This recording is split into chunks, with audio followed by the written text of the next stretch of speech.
Hello and welcome to my 2022 Juno DS review. Today I'm going to be taking a deep dive into the Juno DS. If you have any questions, please leave a comment or anything you think I missed. I have structured this review to go through the keyboard from the left side to the right side, but there will also be timestamps in the description so you can find your way around and go to the parts that you need. Last review, I got a few comments saying that I didn't play very much. And that's going to be the same in this review. I'm going to focus mainly on build quality and features rather than playing. But if you want to hear me playing, I have a ton of videos in one of these corners of just playing through all kinds of different sounds. And as I go through different features, I will also be linking the videos that are focused on that feature. Alright, so let's get started. We're going to start at the very left with the pitch modulation wheel thing. And I didn't expect to like this style of joystick, but I really love it, and it's surprisingly sturdy, it feels good, and it gives you some nice flexibility for messing with sounds. Next up is the battery compartment. I actually have never used the battery compartment, so I guess it could be useful. One little thing that kind of bugs me is sometimes when you're playing, I'm gonna turn the sound off really quick. Sometimes when you're playing, you can hear how it's kind of loud, and the battery compartment can get loose, and you can hear how it's kind of rattling a little bit. And that can get annoying, but you just need to push it back down and it will go away. So next up, we have this control section in white. The knobs are not the greatest quality, but they're okay. My main comparison is the Prophet Rev 2, which is sitting over there. It has really nice knobs. These are not as nice, they're a little plasticky. One annoying thing about the knobs is the different banks. Instead of putting 12 knobs in, Roland decided to put 4, and you have different banks. And what can happen is in a live setting, you go to adjust, say, the reverb on your piano, and you're playing, and you adjust the reverb, and then you don't touch it for a little while, and you keep playing, but then all of a sudden you want to adjust the cutoff, and you go to adjust the cutoff, but instead you're adjusting the mic reverb, and you have to go back up to then adjust the cutoff, and that can be a little bit annoying sometimes, but with a little bit of self-awareness, that can be easily remedied. I've never used the sample import, so I don't know really anything about it. The DAW control can be helpful sometimes. Mainly what it's for is adjusting the individual CC values for all the different controls that the Juno is sending out. But normally when I'm using it as a MIDI controller, I just leave it on its normal setting because that is normally good enough. The sliders are one of my favorite features on the Juno. They are always set to what they say. So mic in, that's controlling the level of the mic coming in. The phrase pad, that's the volume of the phrase pad, or the lower or upper sounds in your dual and split modes. Super handy, really nice in a live situation. You have a split sound up, you can adjust the volumes on the fly. One of my favorite features of the Juno, and something that really redeems the knobs. So that brings us to the Vocoder, which is a super cool feature. I have a couple videos going through it, which you can check out here, and just going through all the sounds. Super fun feature. I don't use it much in a live setting as you have to go into the menu, but super fun for just messing around and writing. Great feature. Now, in the more useful for live and performance settings, you have the split and dual modes. They're pretty much the same thing, just with a slight variation. The split mode takes a sound and puts one sound on the upper part of the keyboard and one sound on the lower part of the keyboard. And as you can see, the sliders are marked lower and upper, so this controls the volume of the lower sound, and this one controls the volume of the upper sound. Dual puts them completely over the keyboard. These are really helpful to just be able to layer two sounds quick at your fingertips in a keyboard, which I'll go into a little bit later. Some of the other features take quite a bit of menu diving. Super layer is an interesting feature. What it does is it just takes your sound and it layers 5 of that sound on top of each other. You can control the amount of detune. Pretty interesting, more for messing around than for being useful. The Arpeggiator, really nice. Again, I have a video that will be up here somewhere. You can go check out all the different patterns.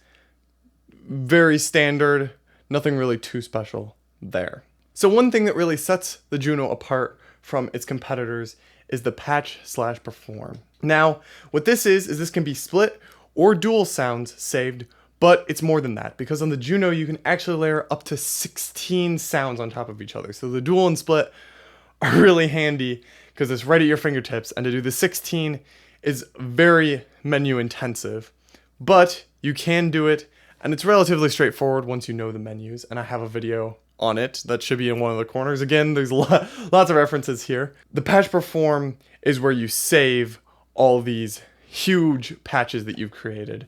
So super helpful. You can see that I've made a few here, and there's a bunch of preset ones. You can see these ones where the dual or split light isn't on are ones where there's more than 2 sounds, and ones where they do come on are patches where there's only 2 sounds. Patch perform, really powerful feature, and I think something that sets it apart from other keyboards in its class. We come over to the favorite feature. Very helpful for live. You press it and it opens up 10 banks of 10 sounds, and you can just save any sound in any bank. I have a video tutorial that will pop up. Very useful for live. I've been spending a lot of time with the Nord Stage 3. It has a similar feature, but with only 5. This one gives you 10. So a little bit of expandability, and I can also save patch performances, so sounds that are layered a ton of times, like up to 16 sounds, in a favorite as well. So not only can I save like my favorite piano sounds, I can also save huge patches that I've created. Really powerful, really helpful for live. So as I stated in the intro, I'm not really going to go through the sounds. My opinion is very similar of my last review. The drum sounds are okay to bad. The piano sounds I think are pretty good. Same with the synth, and the string sounds are just kind of mid. That is very much my opinion though, so I would recommend going through videos. I have all kinds of videos where I play through all my favorite sounds, so you can check those out to kind of hear for yourself what you think. One thing that I didn't touch on last review is the expansion libraries, and since that review I've played around, I made some tutorials on it, and I really like them. However, there is a catch because you can only install one expansion library at a time. And I have a couple different sounds that I like in different libraries, and so it's hard to pick which one I have loaded up. Currently, I think I have the piano one installed, but that's kind of a feature that's a bit disappointing. I wish you could install all of them at once, then it would be great.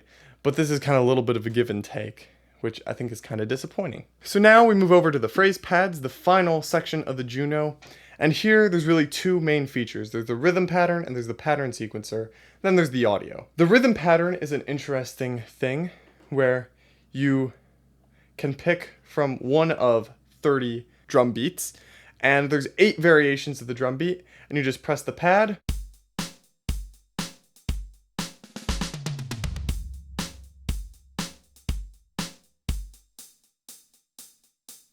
And it plays a little drum loop. Kind of helpful for backing tracks.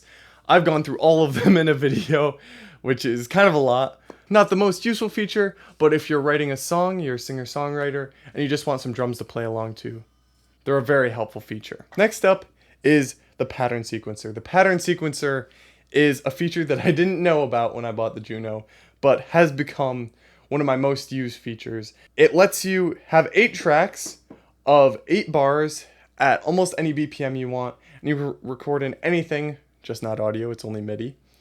But the ideas and opportunities are just endless, and I've started so many songs on the pattern sequencer. The rhythm pattern kind of becomes obsolete once you have the pattern sequencer. And the pattern sequencer, you can record in your own drums and really dial in the sounds that you want and write music, and I find that really inspiring.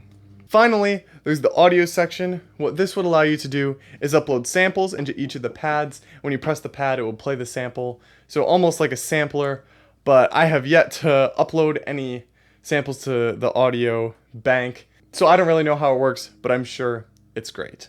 Thanks so much for watching. I hope you enjoyed. I spent a lot of time in this review writing out what I thought and trying to put it into the best words possible. And I hope that that helped you.